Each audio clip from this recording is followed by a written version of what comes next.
So Mark Carney just did something no foreign leader has ever done to a sitting American president. Not a tariff, not a sanction, not a diplomatic protest or a symbolic gesture or a sternly worded letter delivered through the proper channels. He went after Donald Trump's personal empire, Mar-a-Lago, Trump's business holdings, the financial infrastructure that sustains the Trump organization. All of it targeted with a precision that the White House did not anticipate and cannot easily reverse. A foreign head of state looked at the most powerful man on earth and decided that the most effective response to political aggression wasn't political at all. It was personal. Within 72 hours of Carney's announcement, 3 major financial institutions with Canadian regulatory exposure began distancing themselves from Trump-affiliated accounts. The Trump organization's primary insurance underwriter, a firm with significant operations in Canada, initiated a coverage review that industry analysts immediately recognized as the first step toward cancellation. International booking revenues at Mar-a-Lago dropped 19% in a single week as foreign diplomatic delegations, corporate retreat organizers, and international event planners quietly redirected to other venues. Canada's sovereign wealth fund began divesting from any financial instrument connected to Trump-branded properties. Warren Buffett said Carney had just demonstrated something that most people in politics and business never understand, that the most powerful move in any conflict is not attacking what your opponent controls, but attacking what your opponent cannot afford to lose. But here's what Carney said. 9 words delivered without notes, without hesitation, directly into the camera that will define the next chapter of this confrontation, and that has already been quoted on the front page of every financial newspaper in the world. When you hear exactly what Carney targeted, how the mechanism works, why it hits Trump personally in ways that no trade policy ever could, what the insurance review means for every property in the Trump portfolio, and what Buffett explained about the difference between attacking a president and attacking a businessman who happens to be president, you'll understand why this isn't just the most personal moment in the U.S.-Canada confrontation. This may be the most strategically devastating move any foreign leader has made against an American president's private interest while that president was still in office. Hit subscribe because the financial consequences are compounding daily, and the White House has not yet figured out how to respond to an attack that doesn't target the country, it targets the man. Let me take you through exactly what Carney announced, because the mechanism matters more than the headline. The language matters, the legal architecture matters, and what it reveals about how carefully this was engineered matters more than any of it. This was not an impulsive retaliation. This was a weapon that was designed, built, tested, and deployed with the cold institutional precision of a central banker who spent a career understanding exactly how financial systems can be used as instruments of pressure. Carney's announcement came in 2 parts. The first was public, delivered in a formal address from the Prime Minister's office in Ottawa, Canada, would implement what Carney called a hostile economic actor framework, a new regulatory classification that would apply to any foreign individual or entity whose government had engaged in sustained economic aggression against Canadian sovereignty. The framework itself was not unprecedented. Similar mechanisms exist in sanctions law, in anti-money laundering regulations, in the foreign investment review processes of dozens of countries. What was unprecedented was the target. The framework's criteria, foreign head of state, sustained pattern of economic coercion, documented interference in sovereign affairs, were written so precisely that they applied to exactly one person on earth. The regulation didn't name Donald Trump. It didn't need to. The second part was not public, and it was far more devastating. Through Canada's Financial Regulatory Authority, the Office of the Superintendent of Financial Institutions, Carney's government issued guidance to every financial institution operating under Canadian jurisdiction that transactions involving entities controlled by individuals meeting the hostile economic actor criteria would be subject to enhanced due diligence requirements. Enhanced due diligence is a term from anti-money laundering law that sounds bureaucratic and procedural, and that is precisely what makes it so lethal. It does not prohibit transactions. It does not freeze assets. It does not trigger the kind of dramatic headlines that allow the target to claim persecution. What it does is make every transaction involving the flagged entity slower, more expensive, more scrutinized, more documented, and more legally risky for the financial institution processing it. Banks do not like risk. Banks do not like scrutiny. Banks do not like the possibility that a routine transaction could trigger a regulatory investigation. And when a regulatory authority tells a bank that a particular client now carries enhanced risk, the bank does not wait to be told twice. It begins distancing itself. The effect cascaded through the financial system with a speed that startled even the analysts who had been tracking the confrontation most closely. 3 of the 5 largest international banks operating in both Canada and the United States initiated internal reviews of their exposure to Trump Organization accounts within 48 hours of the guidance being issued. These were not small regional institutions. These were global banks with hundreds of billions in Canadian assets. Banks for whom Canadian regulatory standing was not optional, but existential. One compliance officer at a major international bank told the Financial Times on condition of anonymity that the guidance created an impossible position. Either we maintain the client relationship and accept heightened regulatory risk in one of our largest markets, or we reduce exposure and manage the political fallout. The calculation for most institutions was not close. Canada is the world's 10th largest economy. Its regulatory framework governs access to North American energy markets, critical mineral supply chains, and one of the most stable banking systems on earth. No global bank will jeopardize that access to maintain a single client relationship, regardless of who that client is. The insurance implications were even more immediate and more personally devastating. The Trump Organization's primary property insurance, the coverage that protects Mar-a-Lago, Trump Tower, the golf courses, the hotels, the entire physical portfolio, is underwritten by a consortium that includes firms with substantial Canadian operations. When the enhanced due diligence guidance was issued, the consortium's lead underwriter announced a comprehensive coverage review of all policies involving entities meeting the hostile economic actor criteria. In the insurance industry, a comprehensive coverage review is not a neutral act. It is the procedural prelude to cancellation. It signals to every other insurer in the market that the risk profile of the client has changed, that the lead underwriter is looking for an exit, and that any firm that steps in to provide replacement coverage will be accepting risk that the market leader has already decided is unacceptable. Finding replacement coverage after a lead underwriter initiates a review is not impossible, but it is dramatically more expensive. The terms are dramatically worse, and the signal it sends to lenders, partners, and investors is unmistakable. This is a client the market is walking away from.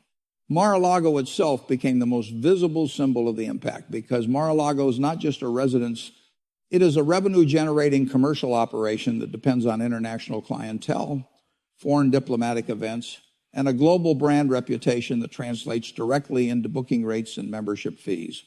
Within 1 week of Carney's announcement, 3 foreign embassies that had booked Mar-a-Lago for diplomatic functions quietly canceled, 2 international corporate groups relocated, planned retreats to other Florida venues.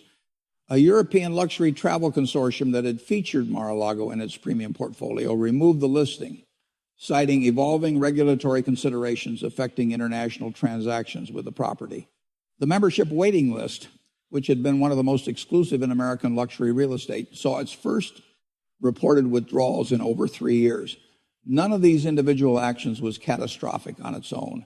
Together, they represented something the Trump Organization had never experienced, the beginning of international commercial isolation, driven not by market forces, but by regulatory contagion from a foreign government's deliberate policy. And here is where the story shifts from a trade dispute into something fundamentally different, something that has no precedent in the history of relations between democratic nations, that raises questions that extend far beyond this particular confrontation. Every previous retaliatory measure in the U.S.-Canada conflict targeted American interests in the aggregate. Tariffs hit American industries. Energy suspensions hit American consumers. Airspace closures hit American airlines. Diplomatic severance hit American institutions. These measures were devastating, but they were impersonal. They targeted the United States as an economic entity. They affected millions of Americans, but they affected them as citizens of a country engaged in a trade confrontation, not as individuals. The damage was distributed, diffuse, and ultimately political. It created pressure on the government by creating pain across the population. which is how economic retaliation between nations has always worked. This is different. This targets not the United States of America, but Donald J.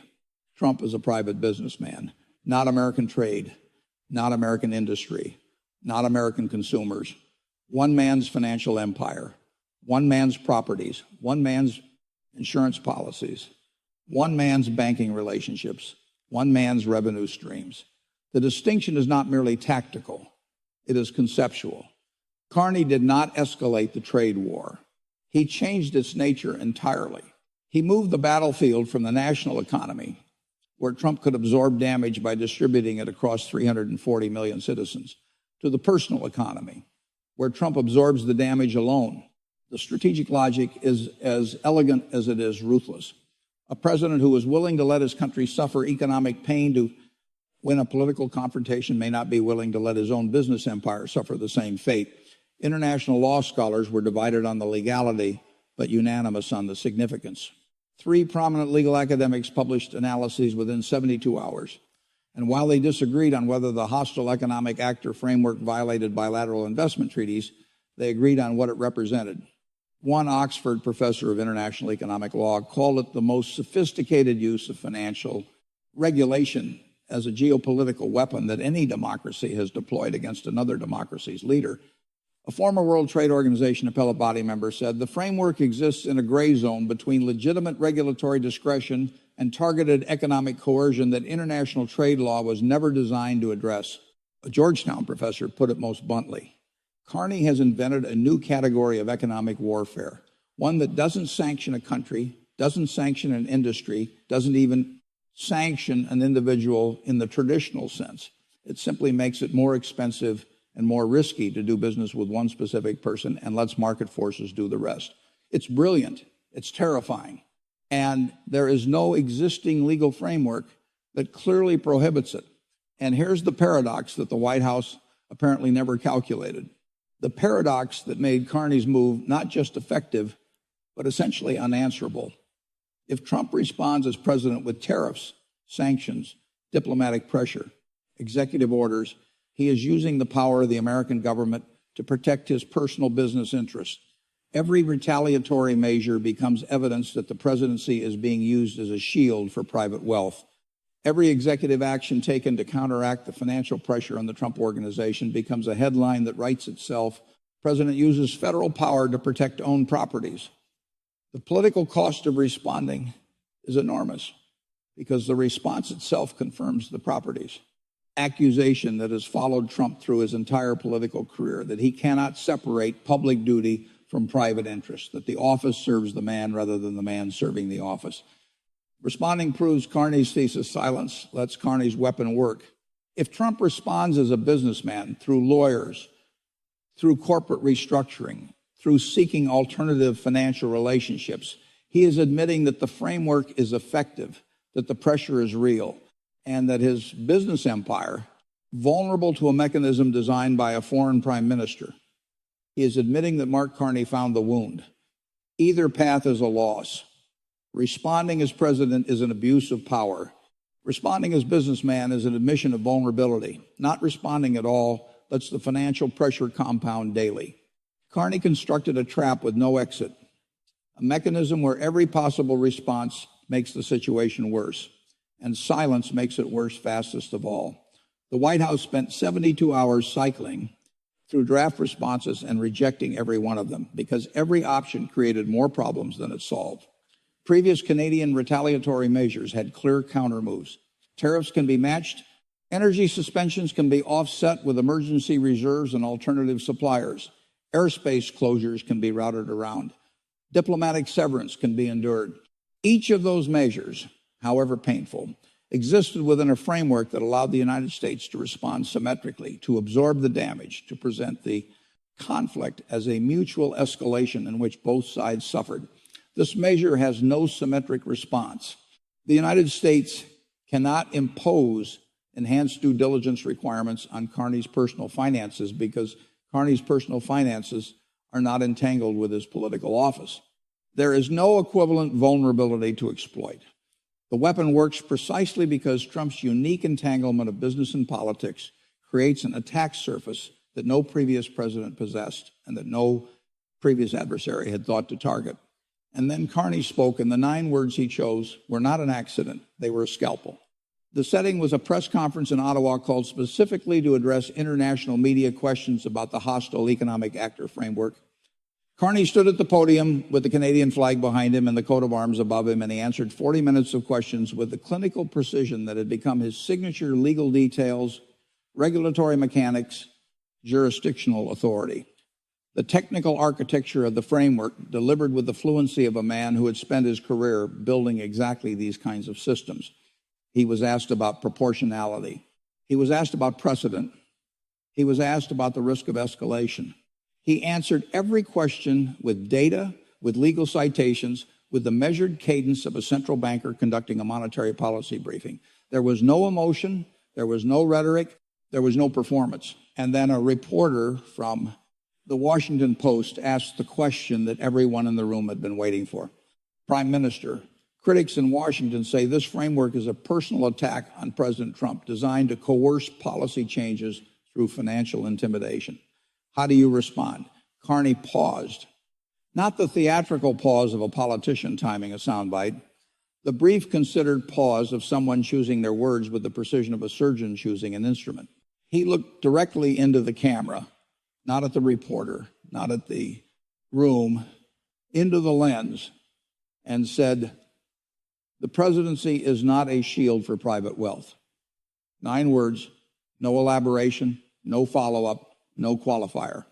He moved immediately to the next question, as though he had said nothing remarkable, as though he had simply stated a fact so obvious that it required no explanation or defense. The room understood what he had done. The reporters understood. The cameras understood. He had taken the entire confrontation, the tariffs, the trade war, the port demands, the sovereignty violations, the 18 months of escalation, and compressed it into a single sentence that reframed every element of the conflict through one lens. This president cannot separate his private interests from his public office, and that vulnerability is not America's weakness, it is his. The presidency is not a shield for private wealth, was trending globally within 6 minutes. Within 30 minutes, it was the headline on every major newspaper website in the English-speaking world. Within 2 hours, constitutional law professors were citing it in analysis. Within a day, it was being quoted in 3 separate congressional floor speeches by members of both parties. International media called it the 9 words that turned a trade war into an accountability crisis. And then the consequences hit. Not the slow, distributed consequences of trade policy, but the fast, concentrated consequences of financial market recalculation.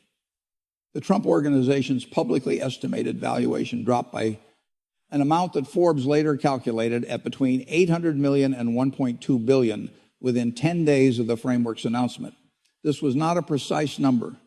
The Trump Organization is privately held, and its valuation has always been contested, but the direction was unambiguous and the drivers were specific. 3 international banks reduced their exposure to Trump-affiliated accounts. The insurance consortium's coverage review expanded from Mar-a-Lago to the entire Trump property portfolio. 2 international licensing partners, firms that paid the Trump Organization fees to use the Trump name on properties abroad, initiated contract reviews. 1 licensing partner in a country with significant Canadian trade relationships terminated the agreement outright, calculating that the regulatory risk of association now exceeded the brand value of the name.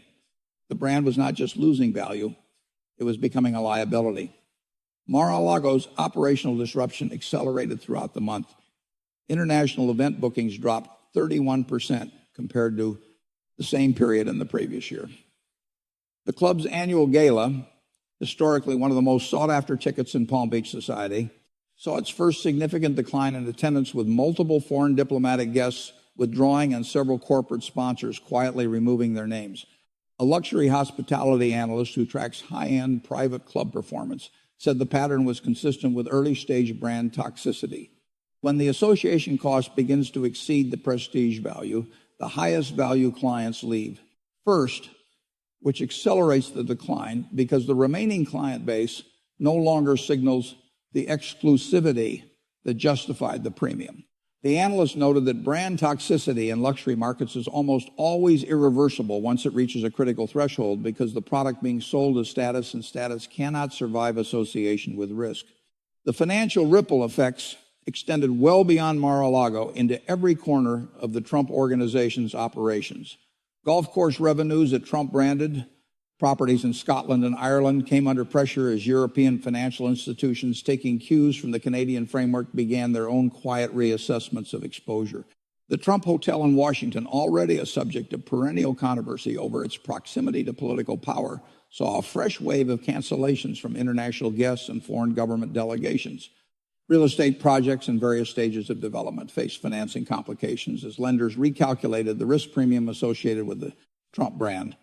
The organization's legal costs surged as teams of lawyers in multiple jurisdictions worked to assess the framework's reach, challenge its applicability, and develop defensive strategies that kept colliding with the same fundamental problem. Every legal action taken to fight the framework drew more attention to the entanglement of business and politics that the framework was designed to exploit. Warren Buffett's response was the most detailed and the most structurally devastating commentary he had offered on any element of the U.S.-Canada confrontation. And it was devastating precisely because it was delivered not as political analysis, but as business analysis. The dispassionate assessment of an investor evaluating a company whose management has made a fatal strategic error. In 70 years of evaluating businesses, Buffett said, "I have learned that the single greatest risk to any enterprise is not competition, not regulation, not market conditions, not even bad management.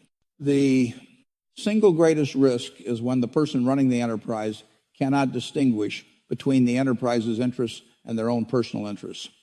When those two things become entangled, when the leader starts using the company's resources to solve personal problems, when the company's reputation becomes hostage to the leader's personal controversies, when the company's relationships are damaged by the leader, personal conflicts, the enterprise is doomed. Not immediately, not dramatically. It dies the way companies always die when leadership is compromised.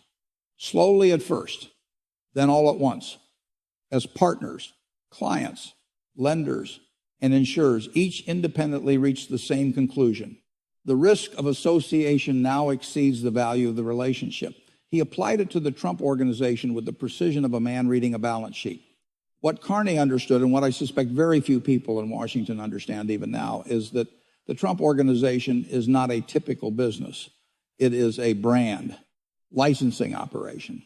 It sells a name, and the value of a name is entirely dependent on what that name is associated with.